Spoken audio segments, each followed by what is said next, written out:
Last year I covered a small indie gem called 0304 by solo developer JPEG of Pain. It was one of those rare cases of finding a small, unknown and yet interesting looking horror shooter and giving it a go only to find it was something quite special. Not only was it a damn fine little horror game, but it had pretty solid shooting too. Despite covering it as early as February, it remained the surprise title of 2019, and the game we're looking at today is the next title from 0304's developer. Everyone Dies is a zombie wave-based first-person shooter developed and published by solo developer JPEG of Pain. It released on Steam January 3rd, 2019 for PC and is priced at €3.99. Everyone Dies is a decent and fun shooter presenting plenty of unlockables and weapons along with having very solid shooting, but is let down by some strange design choices and poor execution with certain mechanics. Of what plot there is to Everyone Dies, it is purely backstory. It is the year 2027 and a new breed of dove called Ico has unleashed a zombie apocalypse upon the world. The doves disperse poisonous spores that turned almost all of humanity into zombies. There are a small few who are immune to the spores, and no matter how much they breathe in, they will never turn. You are one of those few.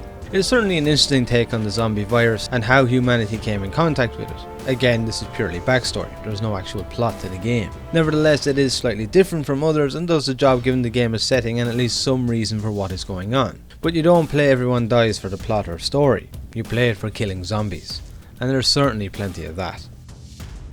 In Everyone Dies, your objective is to survive as many waves of zombies as you possibly can, with each new wave the zombies growing slightly stronger and more numerous. At the start of a run you will only have access to a part of the map. In order to gain access to the rest of the map, you will need to unlock each area by spending experience points which are gained from damaging and killing zombies. What parts of the map you unlock first is entirely up to you, with each one costing a specific amount of experience, generally between 500 and 1000. Having various areas blocked off to the player at the start results in them needing to decide where they want to unlock first, as generally each area has a specific machine or weapon that can help them. Depending on what the player's priorities are, will decide on what areas they unlock first and which ones they will open a bit later on. It's a nice little mechanic that does the job it is intended to, at least in the early stages of a playthrough anyhow. It's not something that really adds to the game, but nevertheless adds a bit of intensity with limited movement space while the zombie waves are small and not so strong, resulting in there being intensity of some form from the very get-go. Upon starting a run you will only have your melee weapon and your character's starting weapon. When first playing you will only have a knife available as a melee weapon, but others can be unlocked the more you play, but we'll get to the unlockables a bit later. In each level you will find an assortment of weapons attached to the walls of the map. These weapons and their ammo can be purchased at the cost of experience. The cost of the weapon will depend on its power, starting from around 800 and going up to about 2400. Weapons found on the walls include a double-barreled shotgun, a number of rifles such as the Enfield, and assault rifles like the Ash 12 and M4. The player can carry up to 2 firearms at once, and they are free to choose and swap out the weapons on the wall at the cost of experience as they see fit. The weapons found on the walls, however, are not all that is to be found in the game. Each level also contains a machine called the Weapon Randomizer. Upon spending 1200 experience, the machine will grant you a random weapon, sometimes one that isn't available through any other means. These special weapons can only have their ammo replenished from special ammo crates at the cost of 3000 experience. Though some more unique weapons such as the minigun cannot have more ammo bought for them. Instead you need to attempt to get a whole new gun from the Weapon Randomizer. The whole system with the purchase of weapons is certainly fun, allowing the player to choose what weapons they want to use and swap out them freely. You simply walk up to the weapon of choice and buy it, and there it is in your hands. The one issue I would have is that all the levels have the exact same weapons on the walls. I would have liked to have seen a bit of a difference between the different levels and what weapons are available. I wouldn't be asking for every single weapon to be different, but at least 2 or 3 of them just to mix things up with each of the levels of it. As for the Weapon Randomizer, it is a neat idea, but I can say that the 3000 experience cost to replenish ammo will be well balanced. The most a weapon on the walls would cost to get more ammo will be about 800. 3000 experience is a major jump, where I feel 2000 would be much more suited. As you kill the zombies, the weapon you are using gains experience. Once you've killed enough, your weapon will level up. Each time a weapon levels up, it gains an upgrade point. Most weapons have a level cap of 9, but shotguns have a level cap of 6. These points can then be used to increase the weapon's damage along with the size of its magazine if it has one. Increasing damage costs 2 points, while increasing the magazine costs 1, with each being possible to increase a total of 3 times. Along with the leveling up of weapons, most weapons also have parts that can be purchased at the cost of experience to increase its performance, such as scopes, grips, lasers and the likes. What upgrades are available is dependent on the weapon. The workings of the leveling up of weapons are very strange. Having a weapon cap out at level 9 in most cases doesn't make a whole lot of sense for a game where the enemies are constantly scaling up. Once you have a weapon maxed out, you're at a standstill. while the zombies continue to grow stronger and stronger, all the while bigger in number at the same time. What happens because of this is that around wave 25 or 30, the zombies have become so high in number and so durable, each wave just drags on. It turns into a case of running around in circles having the zombies follow you while you slowly whittle them down. Even a point blank shot from a double barrel shotgun won't take down the weakest zombie at this stage. It takes a lot of fun out of the game. The enjoyment with zombies comes from their numbers and the fact that they're easy to take down. At the start of a run they act exactly like this and it is great fun.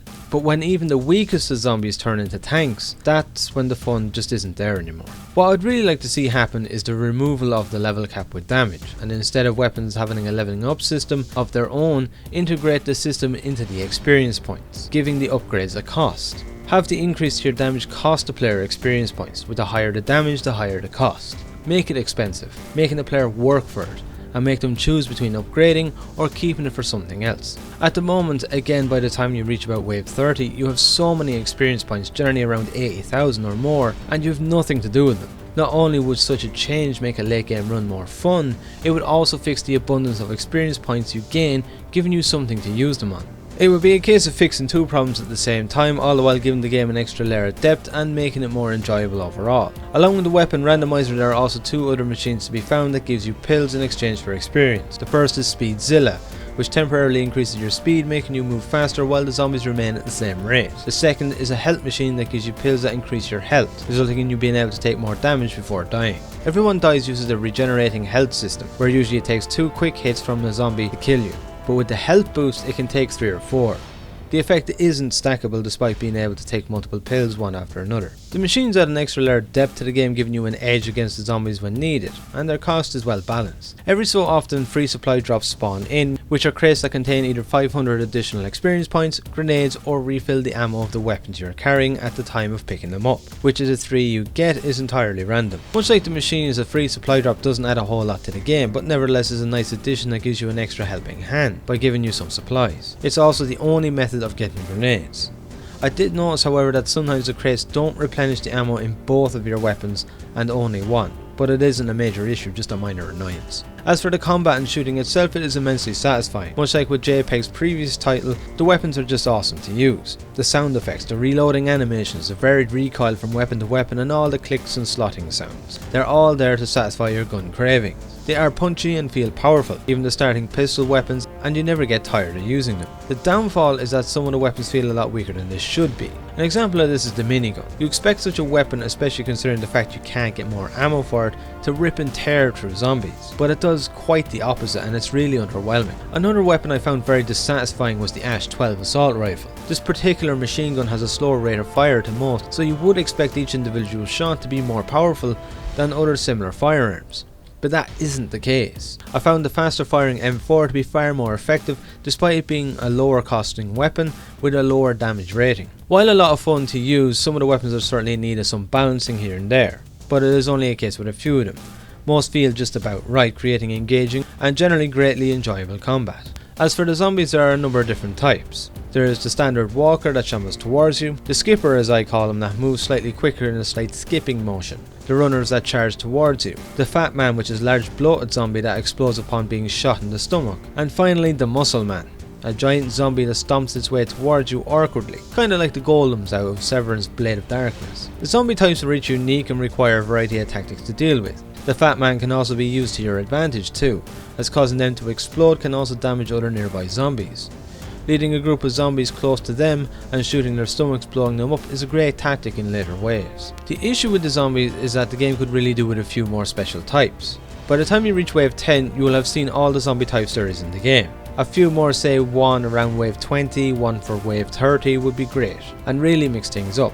Right now it's just a case of more of the same zombies coming into play each new wave, and they tend to get a bit boring after a while. The muscle man, despite his size, isn't very dangerous either. He shares the same issue with that of the toughest enemy in JPEG's previous Game 03 or 4, where they look intimidating and dangerous, but the slow movement means they are easily avoided. I don't think there was any point in my playthroughs did a muscle man actually deal damage to me. It makes them underwhelming. Overall, the zombies are pretty good. There is a decent variety, though 1 or 2 additional special zombies with interesting attacks and movement would be nice. It is disappointing that the ultimate zombie type is underwhelming, and that it will always be the more standard zombies that will get you in the end, but nevertheless they do the job as cannon fodder for your shooting enjoyment. Then we move on to the unlockables of the game. There's a lot of stuff available to unlock in Everyone Dies. To unlock content you need to spend points. Points are obtained from playing the game, with the longer you last in a single run, the more points you obtain. In order to gain points, you must die within a run. If you exit the game or restart, you will not gain any points. The cost of each unlockable varies. Unlockables include new levels, with there being 3 to unlock. The shooting range, the harder version of the bunker, and the harder version of the warehouse level. The shooting range is a separate mode that allows you to play around with all the weapons in the game, letting you shoot targets. It is a fun little mode allowing you to freely upgrade and try out all the weapons to your heart's content. The harder versions of the bunker and warehouse levels result in faster zombies spawning in from the very first wave, along with levels being darker, lowering visibility. The shooting range offers a lot of fun, but I was disappointed with the other unlockable levels. I would have much preferred to see 2 new unique levels that had difficulty added to them with their design and layout, as opposed to just simply lowering visibility and adding in faster zombies from the first wave. But as far as challenge goes and being hard like stated, they certainly do that. I just wish they offered something more than what they do. There is a total of 7 melee weapons in the game. At first you will only have the knife available to you, but others can be unlocked, such as the bat, shovel, fire axe and even a katana. The higher costing the weapon, the more damage it does, and each of the weapons have their own attack speed. Some even allow you to block attacks from zombies. Despite all the melee weapons having their own damage values, they are still only fallback weapons that are to be used as a very last resort. I also really love and appreciate how the melee weapon you've equipped shows up sitting on the table in the main menu. There are also 3 different characters to play. At the start of the game you'll only have Ruslan available, but you can unlock Gordon and Scott. Each of the characters have their own starting weapons. Ruslan has a PM, Gordon has a Glock 17 and Scott uses a Colt M1911. They each also have their own special abilities. Ruslan has an increase to stamina, allowing him to run for longer than others. Gordon gains an increase to weapon experience gain, and Scott has an increase to melee damage. Each of the characters has their own unique skins, and the character's appearance in the main menu changes in accordance with which character is selected. Ruslan has a grey set of clothes while Gordon has camo, and Scott has red clothes with a watch on his wrist. The changing of the character's appearance, as small as the detail is really awesome to see in the main menu. It is a novelty, but a fun one that you see in very few games, let alone a solo developed indie game. Novelties aside, however, the characters each having their own starting weapons and abilities is a nice touch. The problem is that the special abilities that make them very different from each other are largely useless. Gordon's weapon experience gain quickly has no use once your weapons are maxed out, and Scott's increase to melee damage isn't really all that useful, as never did I have to resort to melee combat. Ruslan is the only character whose ability is useful, as it allows him to sprint over longer distances. Other than that, however, the skills don't present any usefulness, resulting in the characters losing what makes them unique from each other. It is a shame, as it leaves little reason other than getting the achievement and a change to skins to unlock the character. There is a special customization menu for the characters that you can unlock for 8,000 points. This option allows you to change the skin of your character's gloves, with each of the characters having 3 skins that are unique to them. A nice little addition for those who like to change up the appearance of their character. Final unlockables are the gun skins. Almost every weapon in the game has their default skin and 2 unlockable skins to choose from. A skin can cost between 2,000 and 4,500 points each. The cost depending on how detailed the skin is and how cool it looks. The number of skins available and the fact that each weapon has 2 additional skins is phenomenal for such a small game made by one person. While they are something that generally doesn't bother me all that much, I must say some of them look absolutely fantastic, though there are a few which are butt ugly too. They are the exception though. As a whole, there are lots to unlock and to spend your points on in Everyone Dies, giving plenty of reason for you to keep playing and earning them. It is a design that won't appeal to everyone.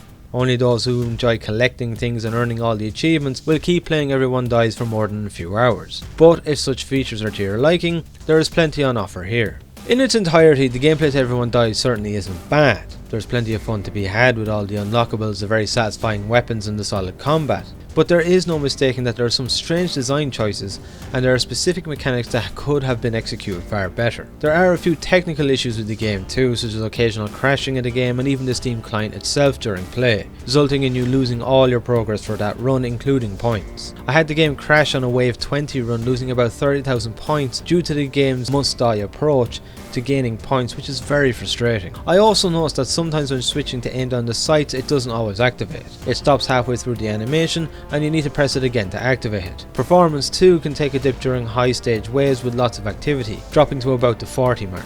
But for a solo developed project of this scale, it is to be expected. Problems aside, however, there is fun to be had, whether you're an achievement hunter or just someone looking to kill an hour or two. For its asking price, you really can't complain. The atmosphere of Everyone Dies is pretty good. There's a fantastic combination of horror and action to it. You know you're in a world where humanity is on the brink of destruction, with each of the levels being devoid of life. The only thing you encounter is an endless horde of zombies. You just know that sooner or later you will die. This atmosphere is only enhanced by a very fitting soundtrack that combines slow and quiet tones to keep in with the hopelessness and your inevitable death, with moments of hard-hitting rock and heavy metal for the action, to symbolise you aren't going down without a fight. It is simply fantastic, giving you that boost of confidence when facing off against the zombie waves, also reminding you that eventually you are going to die. After all, sooner or later, everyone dies. It has been fantastic to see that JPEG of Pain increase the level of ambition with Everyone Dies. It truly is a massive step forward from a game development standpoint from that of what 0304 was, and it's something I very much appreciate. The problems with adding complexity and more depth, however, are that you are also leaving more openings for mistakes, and Everyone Dies has its fair share. It isn't a bad game. There's too much fun to be had, albeit short term for most players, but it wouldn't be a great game either. There is still a lot of polishing and some design improvements to be made before I could consider it anything more than alright, and that is what Everyone Dies is. It is alright, it's okay, and that's fine. There is a great game in here, and with some extra work, some more polish and adjustments, it can easily reach that level of greatness. Regardless of its problems, Everyone Dies is a fun game that will satisfy even the biggest of gun nuts cravings. There's plenty of reasons to keep playing and lots to unlock, but it won't hold many players' attention beyond a few hours. But for its asking price, can you really ask for much more? And with that, I'll give Everyone Dies a 6 out of 10. A lot of the things I stated in my review of 0304 last year, JPEG of Pain took on board for Everyone Dies. The combat, especially with melee weapons, is one example of which has been greatly improved. They are a developer that is eager to learn, listen and improve with criticism. While Everyone Dies may not be a masterpiece, it is a massive step forward, and I can see JPEG of Pain making improvements as time passes. Most of all, however, while it may not be with Everyone Dies, I do see this developer really making something quite special in the future. What that will be, I have no idea, but they certainly have the potential, and I'm excited to see more from them.